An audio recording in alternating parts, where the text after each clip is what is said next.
Vamos con esas noticias, con el show de la OTAN y lo complicada que se está poniendo la cosa para Pedro Sánchez. Mañanas en Libertad. La cumbre de la OTAN en La Haya ha marcado un punto de inflexión para la Alianza Atlántica. Los 32 países miembros han acordado aumentar su gasto en defensa hasta un 5% del PIB en la próxima década, en respuesta a un contexto internacional cada vez más inestable. España, pese a sus reticencias para considerar esta inversión innecesaria y politizada, también ha firmado el acuerdo presionada por el presidente de Estados Unidos, Donald Trump, quien llegó a amenazar con represalias comerciales en caso de desacuerdo.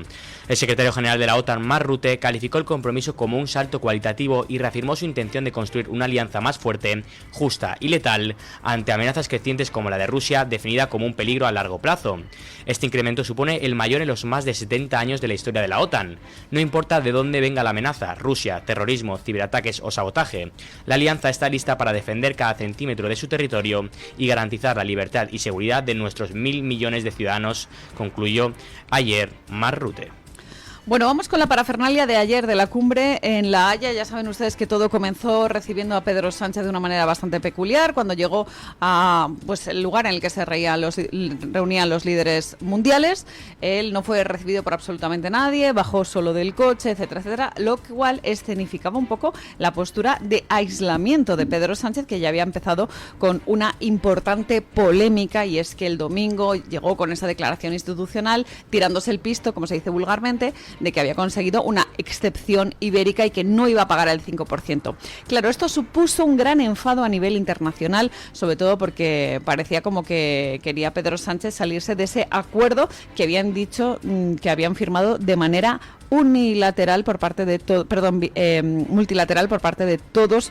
los miembros de esta alianza atlántica en vísperas de la cumbre de La Haya. Bueno, pues lo que vimos es a un presidente aislado en una foto de grupo, situado curiosamente a la derecha, y luego de una rueda de prensa en la que se mostró o intentó simular que estaba aparentemente contento, tirándose de nuevo el pisto de que había logrado un acuerdo especialmente favorable para España, diciendo que había evitado un gasto extra que pondría en riesgo el estado del bienestar, que es una cosa que nos ha vendido siempre la socialdemocracia, eso del estado del bienestar, que tampoco sabemos muy bien exactamente qué es, o sobre todo qué entienden ellos por el estado de bienestar. Pero vamos, el caso es que aprovechó para sacar pecho frente a quienes le critican, diciendo que está en un momento de extrema debilidad su gobierno, hablando de esos casos de corrupción que están en su círculo más cercano, en el centro del PSOE y también en su contexto familiar.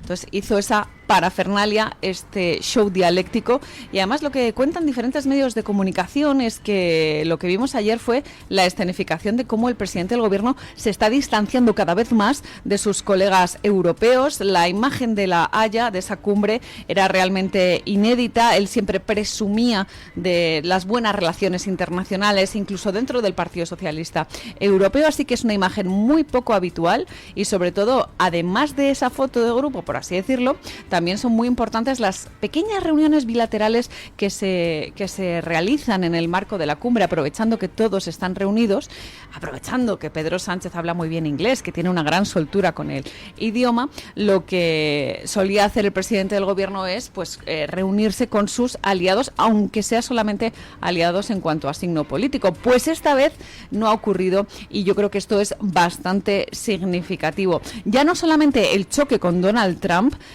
hablando de precisamente el dinero que vamos a tener que pagar y si vamos a tener que pagar el doble por esta salida de pata de banco de Pedro Sánchez respecto a la OTAN, sino que también se escenifica un poco la situación en la que se encuentra Pedro Sánchez a nivel internacional.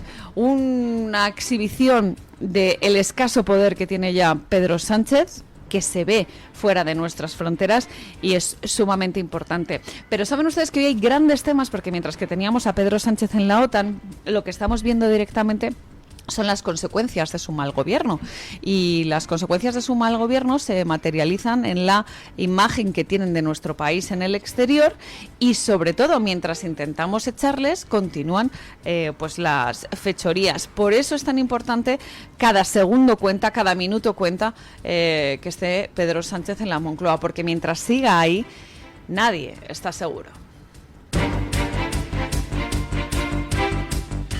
El presidente del Partido Popular, Alberto Núñez Feijóo, y el líder de Vox, Santiago Abascal, mantuvieron ayer un encuentro informal coincidiendo con el final del periodo de sesiones. En la reunión abordaron el panorama político tanto nacional como internacional. Desde el entorno de Feijóo han descrito el encuentro como cordial y respetuoso dentro de la lógica discrepancia entre formaciones distintas. Por su parte, Vox confirmó la reunión subrayando que Santiago Abascal dice lo mismo en público que en privado, sin ofrecer más detalles sobre el contenido. La cita se produce en un contexto de creciente tensión entre ambos partidos. Vox ha intensificado la presión sobre el PP con la amenaza de presentar una moción de censura contra Pedro Sánchez, una iniciativa que los populares descartan por considerarla inútil ante la falta de apoyos suficientes para desalojar al presidente del gobierno. Bueno, muy importante esta reunión, sobre todo por lo que se ha dicho después de la reunión. El primero en decir que se habían reunido ha sido el Partido Popular. Yo creo que el Partido Popular se animó a contarlo intentando acallar a sus bases, a las que le piden directamente a Alberto Núñez Feijóo que haga algo contra Pedro Sánchez. Así que es significativo no tanto el encuentro, sino lo que dicen los partidos del mismo, porque lo que ha dicho Vox después de este encuentro es que su partido dice lo mismo en público y en privado. ¿Qué deja caer Vox con este mensaje? Bueno, pues que quizás el Partido Popular no es honesto, no es sincero, teniendo en cuenta que Pedro Sánchez sigue en la Moncloa y que, sin embargo, Alberto Núñez Feijóo ha dicho que no puede presentar una moción de censura porque no dan los números y que eso significaría un aldabonazo para Pedro Sánchez que ayudaría a que se perpetuara en el poder.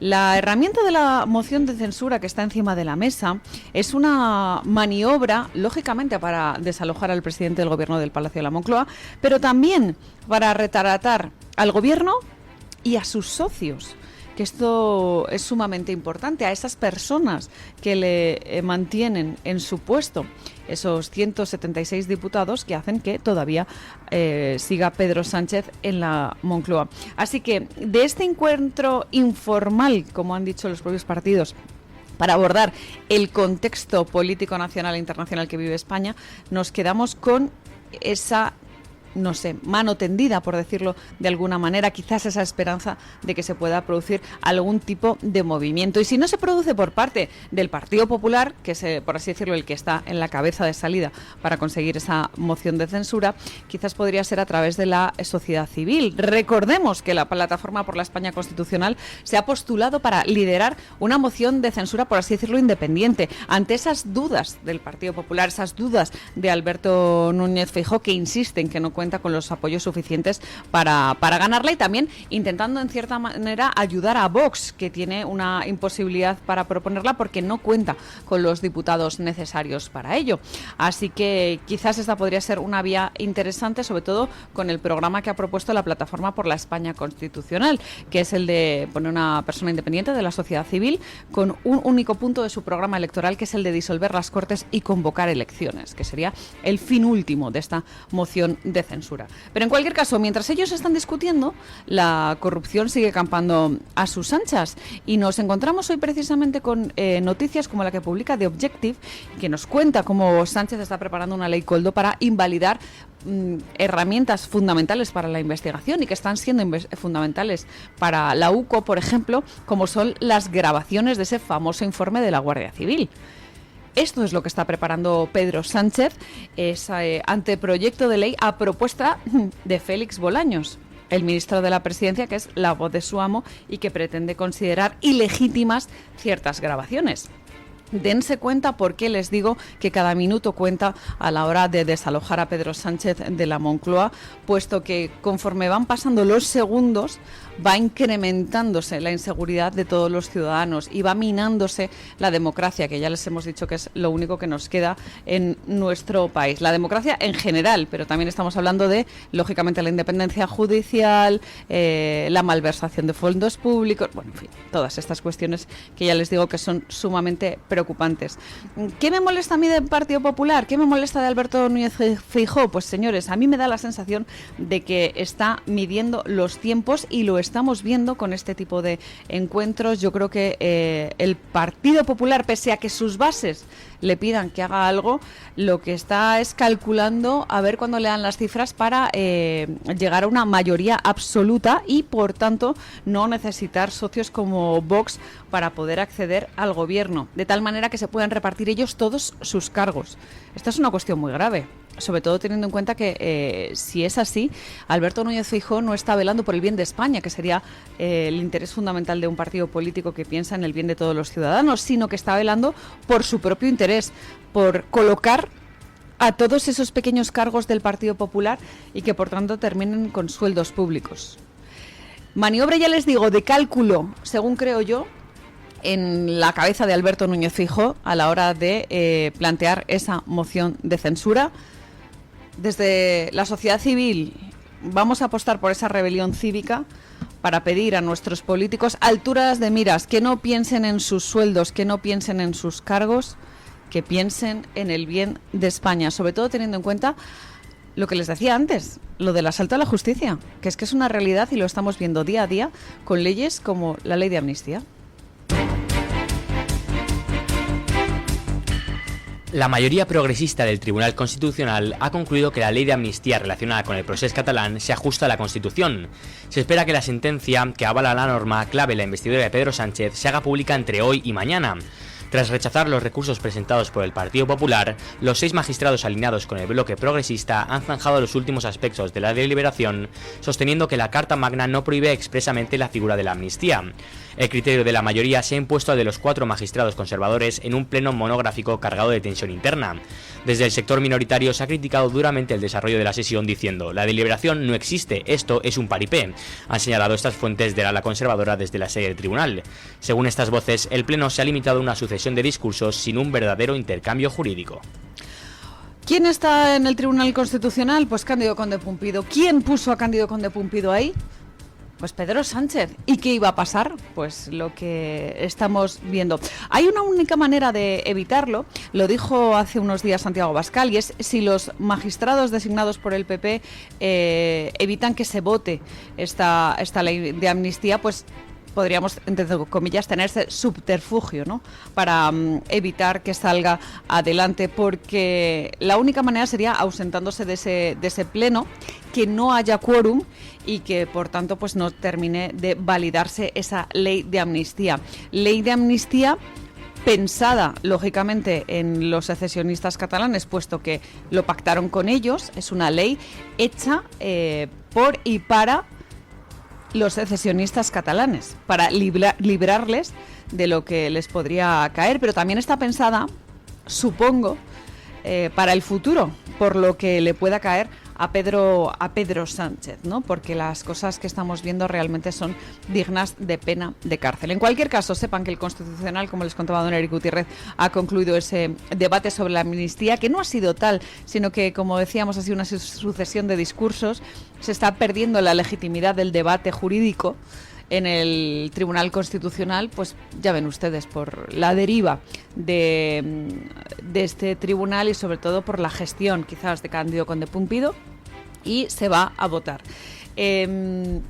Yo, señores, ¿qué quieren que les diga? De la sesión del pleno monográfico sobre la amnistía hay poco que comentar, puesto que ya les digo que, aunque ha habido tensión, apenas ha habido debate, apenas ha habido réplica, puesto que se sabe muy bien las posturas de cada uno. Pero yo quiero poner el foco en esta ley de amnistía. No olvidemos cómo ha llegado hasta aquí, cómo se articuló a través de un acuerdo previo alcanzado entre el Ejecutivo y Carles Puigdemont. O sea, es una cuestión bastante llamativa cuando uno se sienta a negociar, ¿no?, con la persona que le está chantajeando.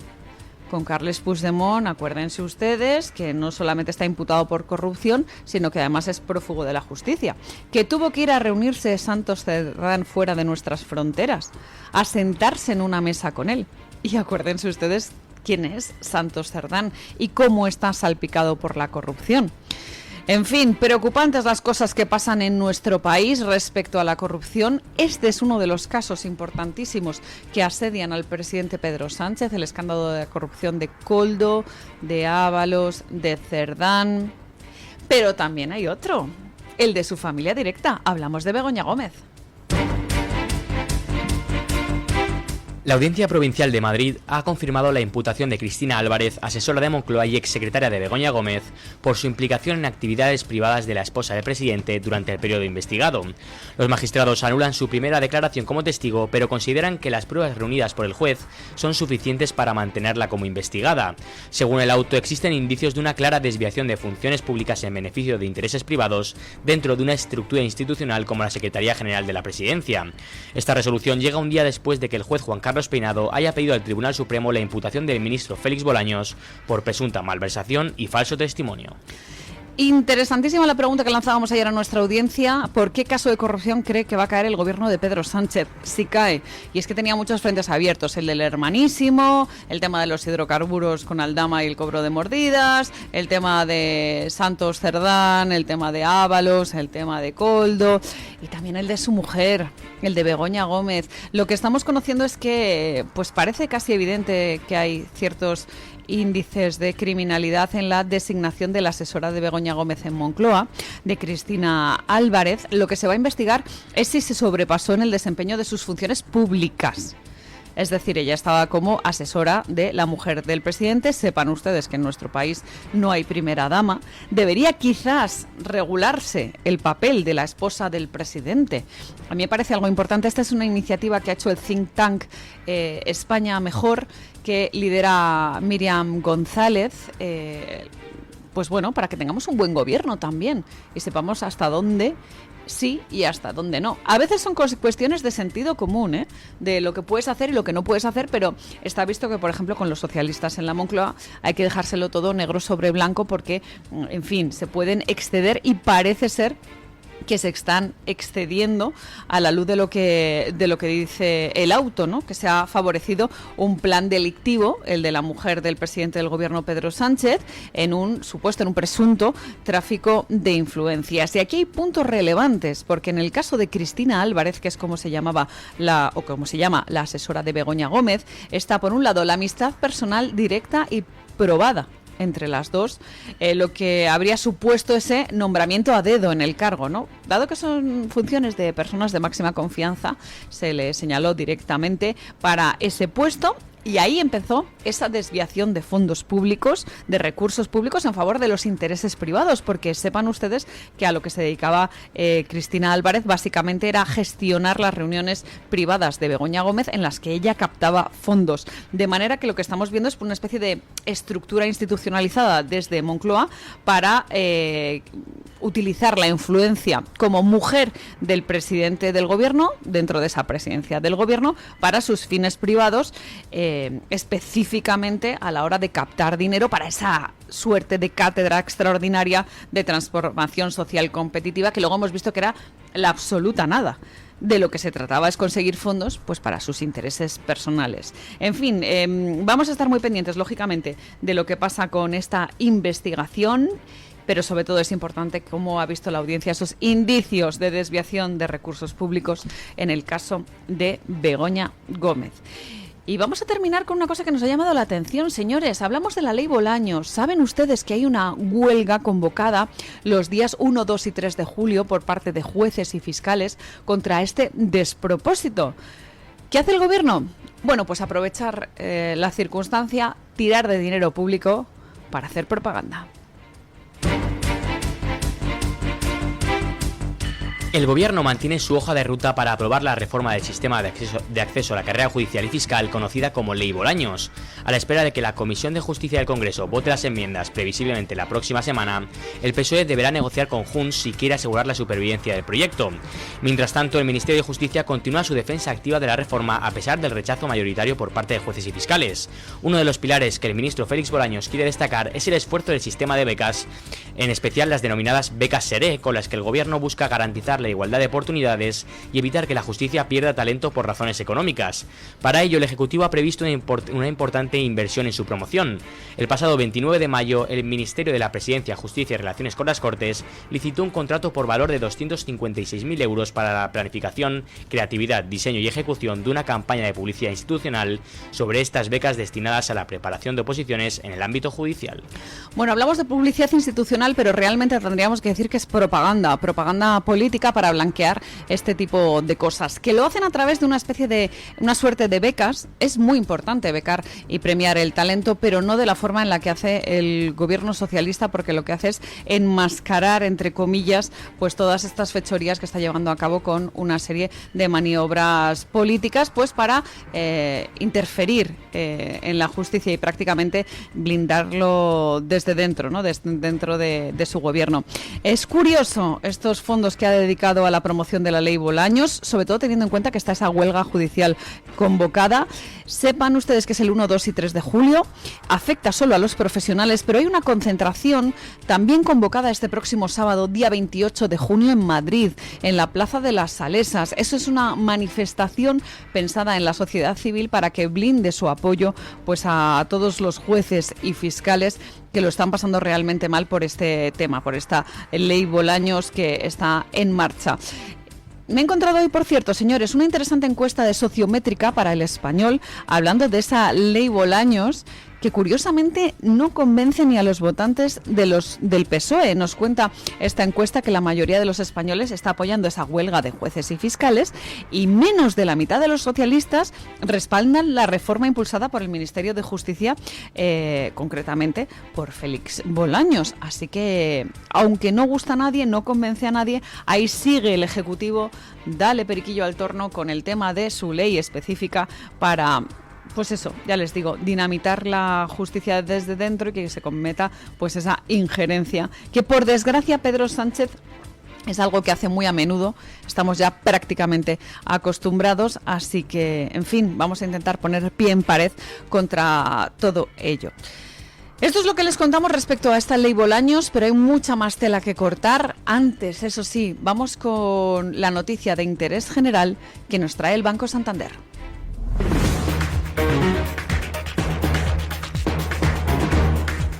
Banco Santander ofrece este espacio. Investigadores del Instituto de Investigación Biométrica de Belviche han logrado generar por primera vez un trozo de tejido de corazón mediante bioimpresión 3D que puede crecer y sobrevivir cuando se implanta en animales. El parche contiene capas de biotinta especial y pequeños vasos sanguíneos que se integran en el sistema circulatorio del receptor. Esta técnica podría revolucionar el tratamiento de pacientes con infarto o insuficiencia cardíaca, retrasando hasta 20 años el deterioro del corazón. Tras las pruebas exitosas en ratones, el próximo paso será implantarlo en cerdos en el mes de septiembre. Los investigadores calculan que necesitarán al menos 5 años más de estudio antes de poder tratar el primer paciente humano. Hasta el momento, varios hospitales han mostrado interés en desarrollar esta prometedora terapia que podría implantarse de forma similar a un bypass. Banco Santander ha ofrecido este espacio. Mensaje de Marga para sus jefes. Oye, chicos, que muchísimas gracias por todos estos años juntos. Pero me lo voy a montar por mi cuenta, ¿vale? Que como siempre me decíais que llamándome Margarita me pegaba a tener una floristería, pues os he hecho caso. Me he lanzado y ya tengo el local. Se va a llamar De Flor en Flor. Cuando sabes que ha llegado el momento, estamos contigo. Descubre todo lo que te ofrece el Santander para impulsar tu negocio desde 0 euros al mes. Promoción válida hasta el 20 de enero de 2026. Consulta condiciones en bancosantander.es. Cuando lo sabes, lo sabes.